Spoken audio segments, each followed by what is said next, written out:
Today's message is for anyone who has ever tried to grow in an environment that limited them, tried to heal in a place that broke them, or tried to evolve around people who only reminded them of their past. I'm going to share 3 powerful rules that will help you step out of the places, habits, and relationships that are blocking your healing and holding back your transformation. These rules will show you how to detach from the past, rebuild your identity, and rise into the version of yourself you were always meant to become. If you apply them, you will reclaim your peace, your power, and your future. Rule number 1, leave the old environment. Leaving the old environment is the first step toward real healing, because you cannot grow in the same soil that poisoned you, and you cannot become your strongest self in a place that only remembers your weakest moments. And leaving the old environment does not only mean walking away physically, it means detaching emotionally, mentally, and spiritually from the patterns, people, and atmospheres that continuously trigger your wounds, limit your growth, and remind you of who you no longer want to be. And this principle teaches that healing cannot happen in a space that keeps reopening the same scars, because every time you stay in an environment that hurt you, you subconsciously repeat the same cycles, absorb the same energy, and recreate the same identity that environment forced upon you. And leaving the old environment is the courageous act of stepping away from familiarity, even when it's painful, uncomfortable, or uncertain, because staying stuck in a toxic place feels easier than walking into the unknown. But the unknown is exactly where your breakthrough lives. And this rule requires understanding that physical distance often creates emotional freedom, mental clarity, and spiritual strength. And the moment you step out of the environment that hurt you, your mind begins to breathe again, your heart begins to open again, and your soul begins to repair itself. Because healing is not just about fixing what is broken, but removing what keeps breaking you. And leaving the old environment also means breaking the psychological associations tied to that place, memories, traumas, fears, and emotional patterns that were conditioned into you by that space. And once you distance yourself, you start to see your situation from a higher perspective, recognizing how much the environment influenced your behavior, your choices, and your self-worth. And stepping out of it gives you the chance to reclaim control of your life, rewrite your story, and rebuild your identity without the shadows of the past distorting your growth, because sometimes the people or places that hurt you cannot understand or accept your transformation. They want you to remain the person they remember, not the person you are becoming. And staying in that environment forces you to shrink yourself to fit into an outdated version of your identity. But leaving allows you to expand, evolve, and elevate into a version of yourself that is not defined by pain, but shaped by purpose. And this rule teaches that healing is an environment-based process. You bloom when you are planted in the right soil, surrounded by the right energy, with the right space to grow. And the moment you remove yourself from the place that hurt you, you take the first step toward rebuilding your mental health, emotional stability, and personal strength. Because distance from toxicity is not running away. It is choosing survival, choosing growth, choosing self-respect, and choosing a future where you are free to heal without being pulled backward by the weight of your past. Rule number 2, protect your inner space. Protecting your inner space is the second essential rule, because once you leave the environment that hurt you, the real battle shifts inward, where old memories, emotional triggers, and subconscious wounds still try to pull you back into patterns you are trying to escape. And protecting your inner space means guarding your peace, your energy, your thoughts, and your emotional boundaries with unwavering discipline, because healing is not only about creating physical distance, but about defending your mental and emotional world from anything that tries to invade it, reopen wounds, or drag you back into cycles you worked hard to break. And this principle teaches that the mind can replay pain long after the environment has changed, which means you must become intentional about what you allow into your inner world, who you listen to, what you consume, what conversations you entertain, and which emotions you choose to feed, because your inner space becomes the blueprint for your healing. And if you do not protect it, negativity, guilt, manipulation, and old emotional imprints can slip back in and sabotage your progress from within. And protecting your inner space requires setting boundaries that may feel uncomfortable at first. Boundaries with people who once had easy access to you. Boundaries with habits that once numbed your pain. Boundaries with thoughts that once dictated your reality. And boundaries with emotions that once controlled your decisions. And these boundaries are not walls to isolate you from life, but shields that protect your healing. Because the moment you start healing, the old world often tries to pull you back. You may feel guilty for growing, pressure to return, or tempted to self-sabotage simply because the pain feels familiar. But protecting your inner space means choosing yourself even when your past demands your attention. And this involves learning to say no without apologizing, learning to walk away without explaining, and learning to distance yourself emotionally from people who cannot respect your growth.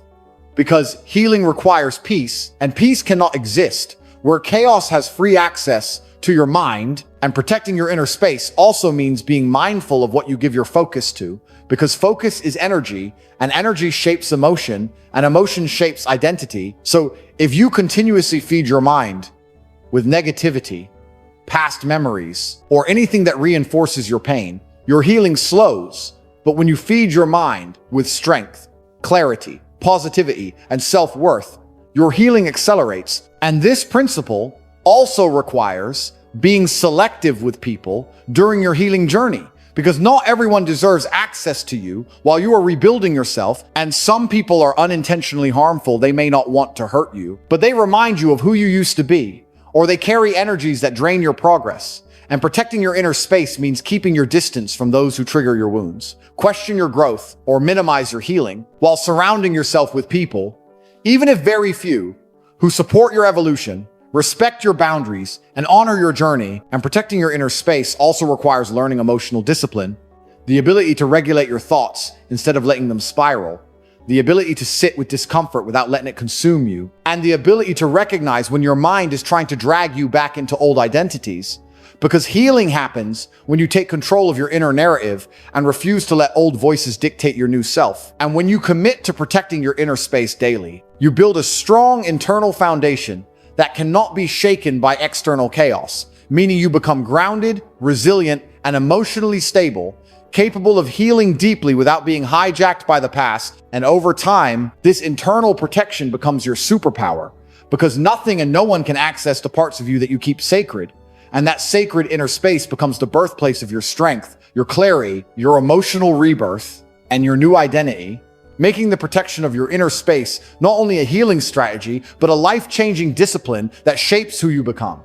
Rule number 3, rebuild yourself. Rebuilding yourself is the final and most powerful stage of healing, because it is the moment you stop surviving your past and start intentionally creating your future, transforming pain into purpose, wounds into wisdom, and broken pieces into a stronger, more elevated version of yourself. And this principle teaches that healing is not just about escaping what hurt you, but about becoming someone who no longer fits the identity shaped by that pain. Because once you leave the harmful environment and protect your inner space, you create enough clarity and emotional stability to reinvent yourself from the ground up.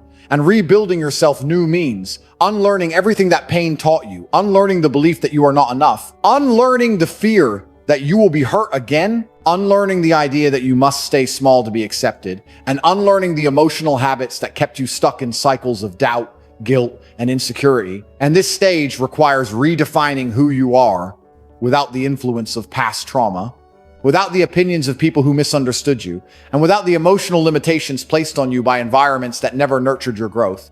Because rebuilding is a deliberate process of choosing new beliefs, new boundaries, new habits, and a new vision that reflects the highest version of you, not the hurting version. And this rule emphasizes that healing is not passive. You must actively participate in your reconstruction by choosing daily practices that strengthen your mind, elevate your spirit, and discipline your actions. Because rebuilding yourself new means taking responsibility for your evolution, even when it's difficult, even when old memories resurface, and even when the path feels uncertain. And part of rebuilding your identity is allowing yourself to dream again, to want more, to aspire beyond survival, and to envision a life that aligns with your true potential rather than your past limitations. Because healing gives you the power to rewrite your narrative, but rebuilding is where you pick up the pen and start writing a story that empowers you.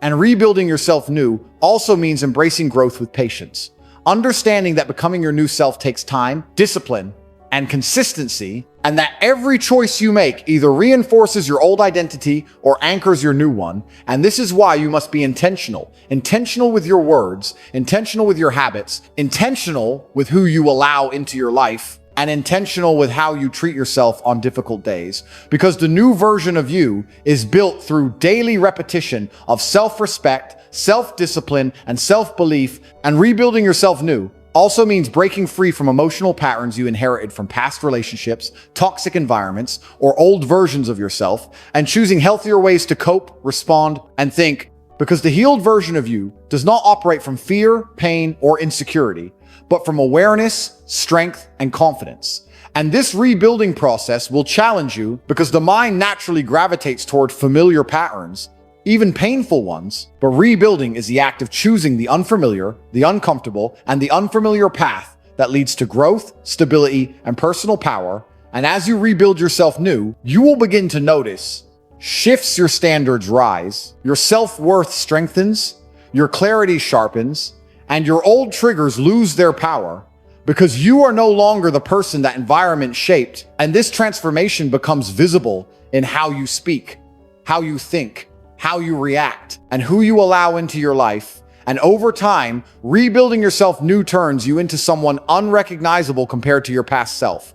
Not because you escaped pain, but because you used it to elevate yourself, because you took responsibility for your healing, and because you refused to let your past define your future. And through this process, you become stronger, wiser, calmer, and more aligned with your purpose, making rebuilding yourself new the final and most liberating step in proving that you cannot heal in the same place that hurt you, but you can rise far beyond it and become someone powerful, grounded, and transformed.